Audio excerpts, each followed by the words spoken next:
Selamat malam semuanya. Ya, ini After edisi 27 Agustus 2024. Seperti biasa, malam ini kita akan memberikan update market IHSG dan juga membahas ide-ide yang masuk di kolom komentar di After edisi kemarin 26 Agustus. Tidak banyak, ada sekitar 4 atau 5 saham yang masuk. Nah, itulah yang akan kita bahas di After malam ini. Jadi, jika Anda ingin melihat banyak pembahasan di After selanjutnya, silahkan tulis di kolom komentar saham apa yang menarik untuk dibahas. Silahkan berkonsultasi di kolom komentar. Kita langsung masuk ke pembahasan IHSG. Hari ini IHSG sempat mengalami koreksi ke 7.500. Di sini terdapat sebuah gap terbuka yang hari ini sudah tertutup hampir semua ya.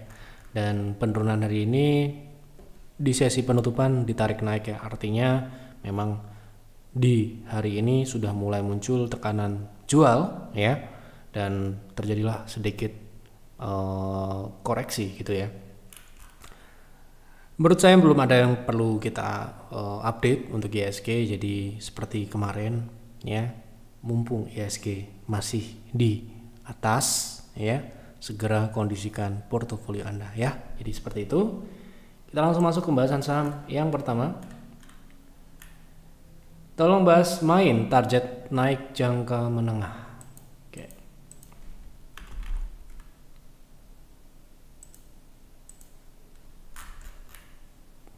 Baik, untuk jangka menengah sepertinya ini masih melanjutkan tren naik ke 900 ya, 965, yang mana ini adalah resist terdekat yang memungkinkan untuk dicapai ya. Dan memang proses koreksi kemarin membentuk sebuah pola bottom di 835 adalah neckline dan sudah terkonfirmasi seharusnya untuk jangka pendek ada potensi ke 965, itu jangka pendek. Kemudian untuk jangka menengah kita akan lihat pertanyaan jangka menengah ya. Nah, kemungkinan ini masih bisa berlanjut dalam jangka menengah ya. Setelah 965 adalah 0,38, namun setelah tercapai level tersebut kemungkinan akan sedikit naik ke 1000 dan terjadi koreksi baru ke target jangka menengah, yaitu di 1100 sampai dengan 1300-an. Tapi itu jangka menengah ya, bukan bulan ini atau minggu ini gitu ya. Baik, seperti itu. Tolong bahas Suri untuk swing target kenaikan sama stop loss di berapa.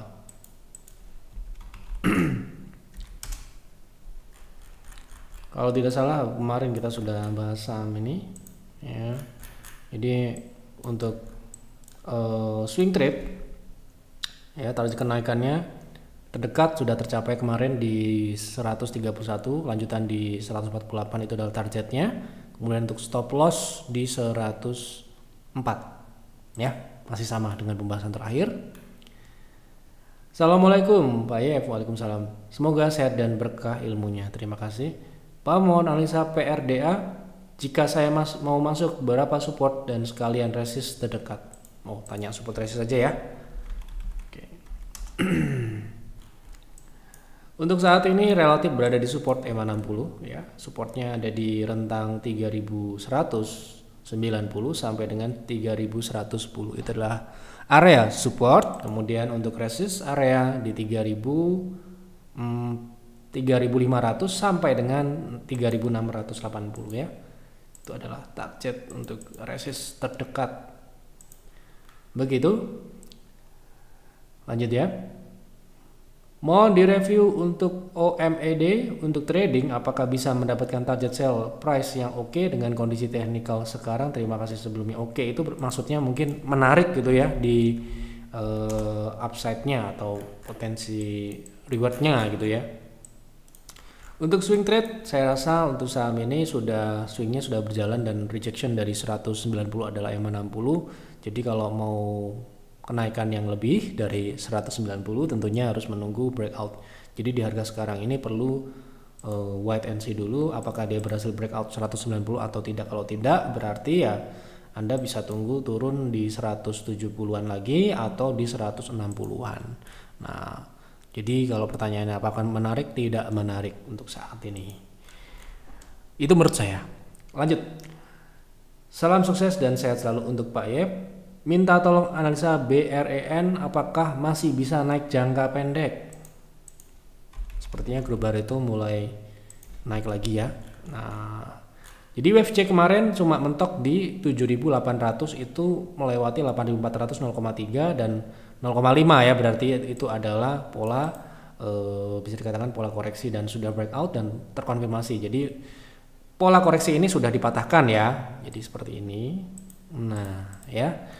Artinya dalam jangka menengah panjang tren naiknya ini kembali berjalan. Yang mana berarti kalau jangka pendek potensi kenaikannya adalah di peak wave B yaitu di 10.400 dan gap resist di 11.225.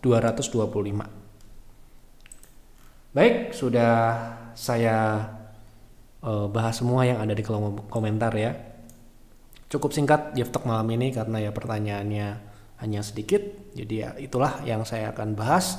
Kita tidak akan membahas saham-saham yang lain yang tidak ditanya ya, karena kami tidak memiliki kepentingan ataupun untuk mempom-pom dan sebagainya. Kami murni menjawab pertanyaan atau konsultasi dari penonton kami. Jadi jika konsultasinya itu ya kita bahas itu aja gitu ya. Nah, silahkan bagi Anda yang ingin melihat banyak pembahasan di F-Talk selanjutnya, tulis di kolom komentar saham apa yang menarik untuk dibahas di F-Talk selanjutnya. Berikan keterangan, berikan pertanyaan. Sepertinya konsultasi seperti biasa ya, seperti Anda bertanya ke advisor kalau Anda member ya. Biasanya tanya, saya mau trading saham ini bagaimana baiknya, apakah tunggu, apakah ini, kalau saya mau investasi apakah saham ini layak investasi. Nah, seperti itulah ya kira-kira. Untuk konsultasi jangan bertanya atau memberikan ide hanya bahas saham A, bahas saham B yang nanti kita tidak akan bahas karena kurang jelas. Baik, terima kasih. Sekali lagi silakan analisa lagi apa yang kami sampaikan di F-Talk. Olah lagi, buat trading plan, buat investing plan, dan jalankan itu dengan disiplin dan konsisten. Itu saja pesan saya. Selamat malam dan selamat beristirahat.